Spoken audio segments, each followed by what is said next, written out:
बुंदेलखंड की जय, बुंदेलखंड जय, हिंदू राष्ट्र सत्य सनातन धर्म की जय। आज 12 तारीख है, चूंकि बहुत पूर्व में हमें यहाँ आ जाना था, अभी तो धाम की व्यवस्था और कार्य को लेकर के बहुत ज्यादा बड़ा आयोजन है, जिस कार्य से कार्यों में खूब व्यस्तता है।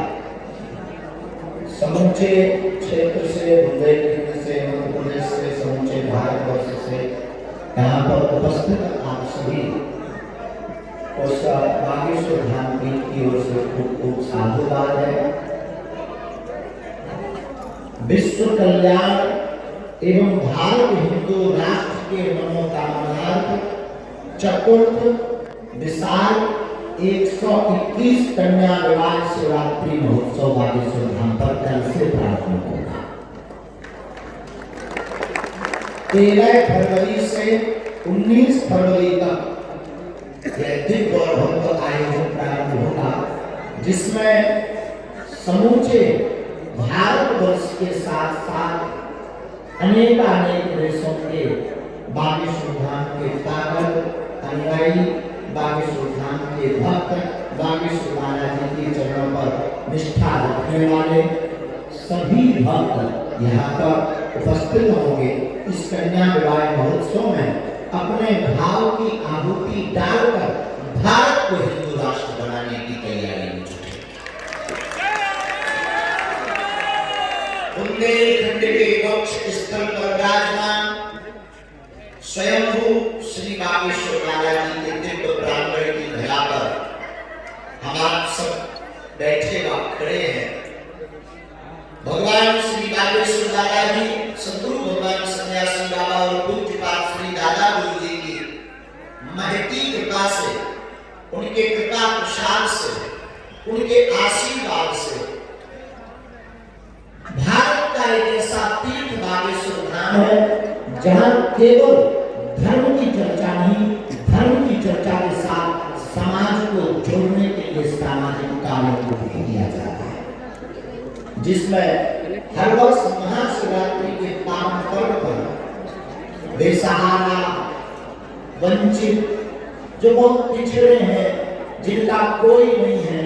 ऐसी बेटियों को बागेश्वर मंडल चुनकर, उनके जो फार्म आते, आवेदन आते, उनको चुन करके जो वास्तविक पात्र हैं, ऐसी बेटियों का पाणी ग्रहण संस्कार उपहार व्यवस्था सहित समुचित व्यवस्था से पावन तीर्थ बागेश्वर धाम से संपन्न करवाया जाता है। इस वर्ष भी यह चौथा वर्ष है, चतुर्थ वर्ष में बागेश्वर धाम ग्रामीण जिला छतरपुर मध्य प्रदेश की इस भूमि पर आज तारीख 12 है, आज से ही आयोजन प्रारंभ हो गया। कलश यात्रा के साथ आज से 19 फरवरी तक बागेश्वर धाम पर सद्गुरु भगवान श्री सन्यासी बाबा की कृपा से सभी बागेश्वर धाम के शिष्य मंडल के साथ और इस दास की तुच्छ सी गृहिणी की भूमिका के साथ यह आयोजन निश्चित रूप से हिंदू राष्ट्र की ओर अग्रसर होकर के निर्विघ्न संपन्न होगा।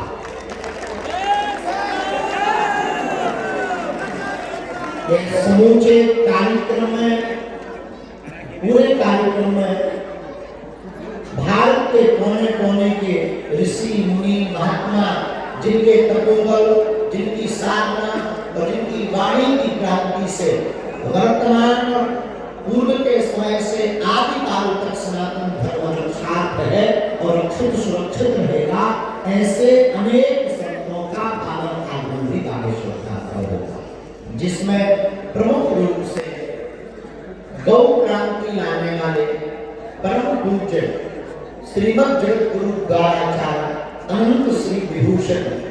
मलुक पीठाधीश्वर पूज्यपाद श्री राजेंद्र दास जी महाराज 15 फरवरी से 19 फरवरी तक श्री हनुमंत कथा पर चर्चा करेंगे। अनेक सांस्कृतिक कार्यक्रम इस 7 दिवस के अंतर्गत हैं, जिसमें प्रतिदिन कथा का प्रवचन, कल से ही कथा प्रारंभ होगी। कल हमारे बागेश्वर धाम पर भागवत के नमक बहुत ही सहज वक्ता भारत के परम पूज्य श्याम सुंदर कारासर जी महाराज यहाँ पर कथा करने के लिए 1 दिवस के लिए पधारे। परसों 14 फरवरी को हमारे अनुज वाणी के एकदम अद्भुत वक्ता और संगीत मानो उनके कंठ पर विराजमान हो पंडित श्री इंद्रेश उपाध्याय जी 14 फरवरी को 1 दिवसीय भगवत चर्चा करने के लिए पधारे। साथ में कल ही भजन सम्राट कहे जाने वाले अनूप जलोटा जी भी संध्या के समय अपनी वाणी से श्री हनुमान जी को रिझाने का कार्य करेंगे। मध्य में संपूर्ण कार्यक्रम का विवरण हम क्रमानुसार आप सबको दे देते हैं, जिसमें 13 फरवरी से 19 फरवरी तक के आयोजन में राष्ट्रपति द्वारा पुरस्कृत रासलीला पंडित श्री राम शर्मा जी की वृंदावन की रासलीला का चित्रण भी, भगवान की मनोहारी झांकी का दर्शन भी 7 दिन तक बागेश्वर धाम पर फरवरी के चतुर्थ परिणयमान उत्सव में होगा।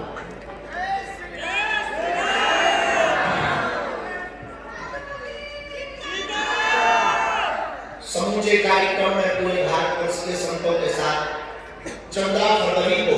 मंगलवार का दिन पड़ रहा है और मंगलवार को बागेश्वर महाराज जी का दिव्य दरबार लगता है और निश्चित रूप से यह अनोखा दिवस 14 फरवरी का दिव्य दरबार भी सजेगा। बागेश्वर महाराज जी की कृपा भी बरसेगी और साथ ही साथ कथा का श्रवण भी होगा और समूचे यज्ञ का आगाज होकर के भारत हिंदू राष्ट्र की तरफ अग्रसर होगा।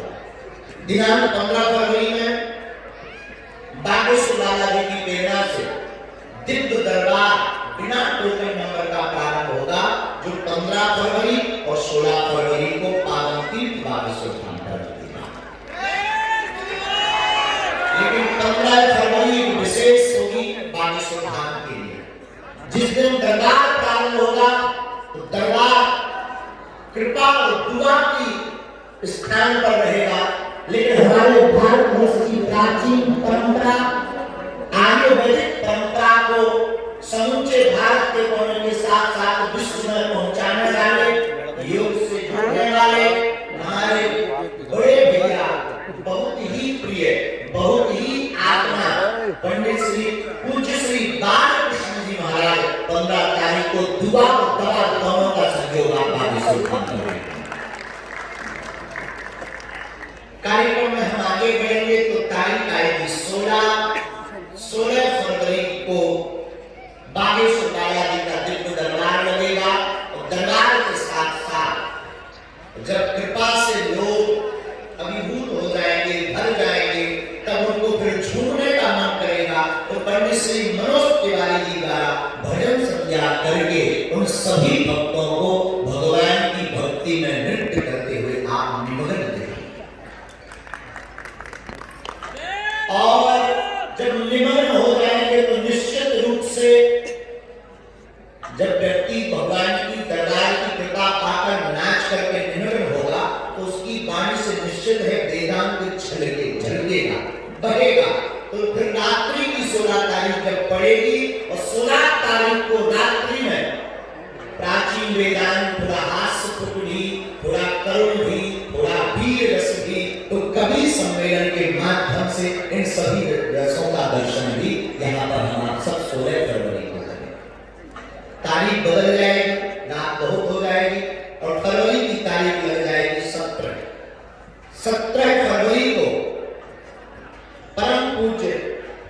अद्भुत महापुरुष अयोध्या के जगत गुरु श्री राघवाचार्य जी महाराज यहाँ पर अपने दर्शन देंगे, आशीर्वाद देंगे और आशीर्वाद देने के साथ साथ परम पूज्य राघवाचार्य जी के उद्बोधन भी होगा और हनुमान कथा का एवं रासलीला का दर्शन भी होगा। 16 तारीख में एक बात जोड़ना चूक गए थे, उसको हम पुनः वापस करके कहते हैं। 16 फरवरी को बुंदेलखंड में बागेश्वर धाम बालाजी की ही तरह बहुत से लोग मानते हैं, एक है तीर्थ पंडोकर धाम, वहां के पीठाधीश्वर जो कि हमारे बड़े भाई हैं गुरु शरण शर्मा जी पंडोखर महाराज सरकार भी बागेश्वर धाम पर आशीर्वाद देने के लिए हम सबको दर्शन देने के लिए बुलाए थे। तारीख 17 फरवरी के महोत्सव के बाद बढ़ती हुई पहुंच जाएगी उस तारीख जिसका इंतजार 121 बेटियों का परिवार 121 बारात कर रही होगी। वो तारीख होगी 18 फरवरी और 18 फरवरी को महाशिवरात्रि के दिन बागेश्वर धाम पर भक्त और दिव्य मेला लगेगा और 121 बेटियों का पाणी ग्रहण संस्कार वेदोच्चार मंत्र के साथ बागेश्वर धाम पर संपन्न करवाया जाएगा।